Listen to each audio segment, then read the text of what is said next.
Market capitalisation एक ऐसी चीज है, चाहे आप शेयर मार्केट में बिल्कुल नए हो या फिर बिल्कुल प्रो हो, हर कोई मार्केट कैप के ऊपर ध्यान जरूर देता है, क्योंकि इससे हमें ये पता चलता है कि कंपनी कितनी बड़ी है। भले ही ये बहुत ही छोटी सी चीज है, लेकिन ये किसी भी इन्वेस्टर के इन्वेस्टमेंट की प्लानिंग के ऊपर इफेक्ट जरूर डालता है।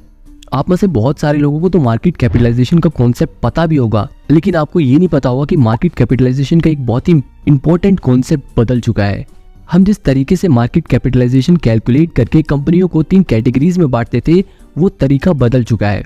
इस वीडियो में हम उसी तरीके के बारे में जानेंगे और ये भी जानेंगे कि किस तरह मार्केट कैपिटलाइजेशन आपके इन्वेस्टमेंट डिसीजन को अफेक्ट करता है। तो सबसे पहले जानते हैं मार्केट कैपिटलाइजेशन होता क्या है। देखो, सिंपल सी बात है, मार्केट कैपिटलाइजेशन एक ऐसी चीज है जिसे देखकर हमें ये पता चलता है कि कंपनी कितनी बड़ी है। सपोज करो अगर आपको ये कंपनी आज ही खरीदनी है तो आपको उसे खरीदने के लिए कितने पैसे देने पड़ेंगे, ये चीज आप मार्केट कैपिटलाइजेशन को देखकर समझ सकते हो। बस इतनी सी चीज थी मार्केट कैपिटलाइजेशन। अब लेकिन देखो, ये मार्केट कैपिटलाइजेशन होता है वो 3 कैटेगरीज में बटा होता है। देखो, एक होता है स्मॉल कैप, फिर आता है मिड कैप और फिर आता है लार्ज कैप। स्मॉल कैप में सबसे छोटी कंपनियां, मिड कैप में उससे बड़ी और लार्ज कैप में सबसे बड़ी कंपनियां। लेकिन अब सवाल तो ये उठता है कि ये कैसे पता चलेगा कि कौन सी कंपनी छोटी है, कौन सी बड़ी है और कौन सी मीडियम साइज की। तो देखो, कुछ समय पहले जो तरीका यूज किया जाता था उसके अकॉर्डिंग जिन कंपनियों का मार्केट कैप 5,000 रुपए से कम है उसे हम स्मॉल कैप कंपनियां कहते थे। अब आपके दिमाग में डाउट आ रहा होगा कि 5,000 मार्केट कैप कैसे पता चलेगा। देखो, आप चाहे कोई भी इन्वेस्टमेंट ऐप यूज करते हो, यहाँ पे मार्केट कैप करके एक नंबर लिखा होता है, इसी नंबर को मार्केट कैप कहते हैं। अब ये मार्केट कैप निकलता कैसे है, कंपनी के पास जितने भी आउटस्टैंडिंग शेयर हैं उसको मल्टीप्लाई कर देंगे कंपनी के शेयर के करंट मार्केट प्राइस से, यानी कि outstanding number of share into current share price. तो ये हमारा निकल जाएगा मार्केट कैप। अब जो ये मार्केट कैप निकला है, अगर 5,000 रुपए से कम है तो हम उसे स्मॉल कैप में डाल देते थे, और अगर ये 5,000 से 20,000 के बीच में आता है तो हम उसे मिड कैप में डाल दिया करते थे, और अगर ये 20,000 रुपए से ज्यादा का मार्केट कैप है तो उन कंपनियों को हम लार्ज कैप कंपनियों में डाल देते थे। तो ये तरीका कुछ समय पहले तक यूज किया जाता था। उससे अगर पुराने समय की बात करूँ तो उसमें और भी जो क्राइटेरिया थी कम थी, लेकिन अभी देखो करेंटली ये तरीका बदल चुका है। अब देखो, स्मॉल कैप, मिड कैप और लार्ज कैप कंपनियों को अलग तरीके से पता लगाया जाता है। अब देखो, सेबी क्या कहती है कि जो टॉप की 100 बड़ी बड़ी कंपनियां हैं जिनका मार्केट कैपिटलाइजेशन सबसे ज्यादा है, उन्हें हम लार्ज कैप कंपनियों में शामिल करेंगे। उसके बाद जो 100 से लेकर 250 के बीच में जो कंपनियां हैं जिनका मार्केट कैपिटलाइजेशन ज्यादा है, उन्हें मिड कैप कंपनियों में शामिल करेंगे, ठीक है। और जो 250 के बाद जितनी भी कंपनियां हैं उन्हें हम स्मॉल कैप कंपनियों में शामिल करेंगे। तो ये नया तरीका है जिससे हम स्मॉल कैप, मिड कैप और लार्ज कैप को क्लासिफाई करते हैं, ठीक है। तो अब आपको ये पता चलेगा कि लार्ज कैप में कैसे कंपनी आएंगी और मिड कैप में कैसे आएंगी और स्मॉल कैप में कैसे आएंगी। अब देखो, चाहे आप कोई भी इन्वेस्टमेंट करने के लिए ऐप यूज करते हो, अगर आपको ये पता लगाना है कि कौन सी कंपनियां स्मॉल कैप में आती हैं, कौन सी मिड कैप में, कौन सी लार्ज कैप में, तो आपको सिंपली सर्च करना है Nifty mid cap, Nifty small cap, Nifty large cap, ऐसे करके आपको सर्च करना है। आपके सामने उन कंपनियों की डिटेल्स आ जाएंगी। वैसे मेरे को ये पुराना वाला तरीका ही बढ़िया लगता था, जिसमें हमें एग्जैक्ट नंबर पता था, जिससे हम देखकर ये पता लगा सकते थे कि कौन सी कंपनियां स्मॉल कैप में आती है, कौन सी मिड कैप में, कौन सी लार्ज कैप में। लेकिन खैर कोई बात नहीं, अब जितने भी ज्यादातर ब्रोकर्स के ऐप आते हैं उन सब में अलग से ये फीचर दिया होता है जिसमें हम आराम से सभी mid cap, small cap, large cap कंपनियों को सर्च कर सकते हैं। अगर आप ग्रो ऐप यूज करते हैं तो उसमें अलग से ही large cap, mid cap, small cap का अलग से एक पोर्शन दिया होता है।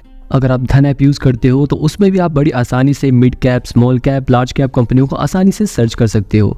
जैसे अगर आपको मिड कैप कंपनियों के बारे में सर्च करना है तो ये निफ्टी मिड कैप पे क्लिक करो और कंपनीज पे जाके क्लिक कर दोगे तो निफ्टी मिड कैप में आने वाली 50 जो टॉप की कंपनियां हैं उन्हें दिखा देगा।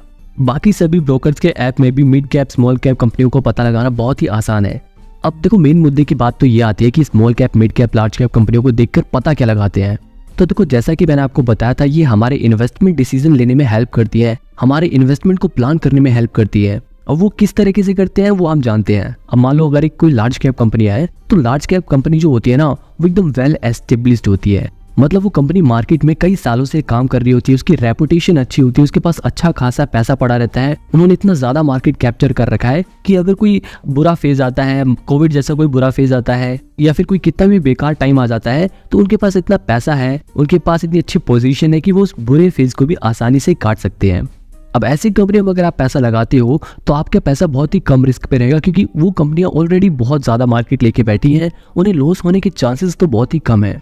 लेकिन दिक्कत ये है कि उनमें ग्रोथ पोटेंशियल कम है, वो बहुत धीरे धीरे ग्रो करेंगे और काफी कम ग्रो करेंगी, इसलिए आपका पैसा उतना ज्यादा ग्रो नहीं करेगा, आपको हाई रिटर्न्स नहीं मिलेंगे।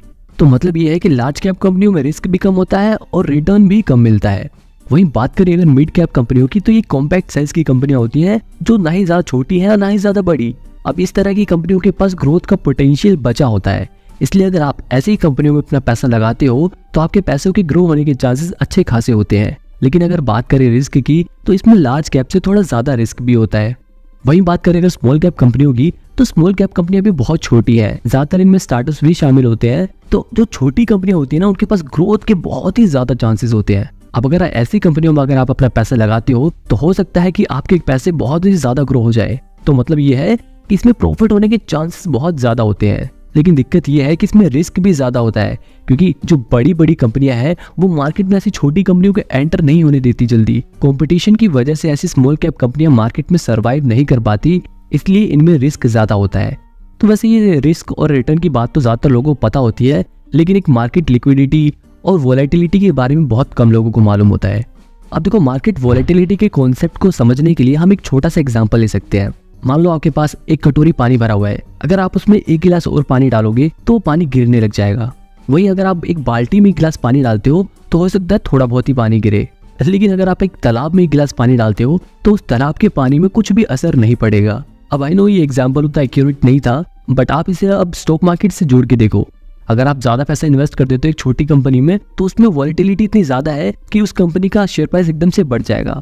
आप सोचो, अगर एक 10 करोड़ की कंपनी है जिसमें अगर आप 1 करोड़ रुपए इन्वेस्ट कर देते हो तो उसके शेयर प्राइस एकदम से बढ़ जाएंगे, क्योंकि उनकी कैपिटल 10% एकदम से बढ़ गई है। वहीं अगर आप एक मिड कैप कंपनी में 1 करोड़ रुपए इन्वेस्ट करोगे तो थोड़ा बहुत असर होगा, लेकिन अगर आप एक लार्ज कैप कंपनी में 1 करोड़ रुपए इन्वेस्ट करते हो, सपोज करो अगर कोई रिलायंस में 1 करोड़ रुपए इन्वेस्ट करता है, तो क्या ही असर होगा। वो भाई लाखों करोड़ों की कंपनी है, उसमें 1 करोड़ तो कुछ 1% भी नहीं है। इसीलिए जो बड़ी कंपनियां होती है उनमें वॉलेटिलिटी बहुत कम होती है। मिड कैप में जो वॉलेटिलिटी होती है वो मॉडरेट होती है, जबकि स्मॉल कैप में वॉलेटिलिटी बहुत ज्यादा होती है। तो देखो, सिंपल सी बात यह है कि अगर कोई इस कंपनी में एकदम से थोड़े बहुत पैसे लगा दे या निकाल दे, तब भी इसके शेयर प्राइस पर इम्पैक्ट नहीं पड़ेगा। और जिसमें वॉलेटिलिटी ज्यादा होती है उससे हमें ये पता चलता है कि अगर हम हाई वॉलेटिलिटी वाली कंपनी में पैसे लगाते हैं तो अगर किसी ने एकदम से उसमें बहुत ज्यादा पैसे लगा दिए तो उसका शेयर प्राइस बढ़ सकता है, और अगर किसी ने एकदम से अपने पैसे निकाल लिए तो एकदम से उसका शेयर प्राइस गिर भी सकता है। इसलिए वॉलेटिलिटी का कॉन्सेप्ट भी बहुत ही इंपॉर्टेंट है। तो ऐसी कंपनियों में इन्वेस्ट करने की कोशिश करो जिसमें वॉलेटिलिटी कम हो, यानी कि लो हो। इसके अलावा लिक्विडिटी की बात करें तो लार्ज कैप कंपनियों में लिक्विडिटी ज्यादा होती है, मिड कैप में उससे थोड़ी कम होती है, और स्मॉल कैप कंपनियों में सबसे कम लिक्विडिटी होती है। लिक्विडिटी का मतलब ये है कि अगर आप उस शेयर को बेचना चाहते हो तो उस समय पर क्या कोई उस शेयर को खरीदने वाला है। मतलब मार्केट में अगर आप अपने शेयर बेच रहे हो तो करेंटली मार्केट में उस कंपनी के शेयर को कोई खरीदने वाला है या नहीं। लिक्विडिटी का मतलब आपने अगर उसे बेचना चाहो तो तुरंत आपको कोई सेलर मिल जाए और आप उसे बेचकर अपने पैसे को निकाल सको। तो देखो, लार्ज कैप कंपनियां बहुत बड़ी कंपनियां होती हैं, उसमें बहुत सारे इन्वेस्टर्स होते हैं, तो उसमें हमेशा बायर और सेलर मिल जाते हैं। आप जब चाहे तो अपनी कंपनी के शेयर को बेचकर अपने पैसे निकाल सकते हो, इसलिए उनमें लिक्विडिटी ज्यादा होती है, जबकि स्मॉल कैप कंपनियों में ऐसा नहीं होता, इसलिए उसमें लिक्विडिटी कम होती है। आई होप आपको मार्केट कैपिटलाइजेशन का concept, mid cap, large cap, small cap का कॉन्सेप्ट और मार्केट वॉलेटिलिटी और लिक्विडिटी के बारे में भी पता चला होगा। अगर आपको सेंसेक्स और निफ्टी के बारे में जानना है तो आप ये वाली वीडियो देख सकते हो।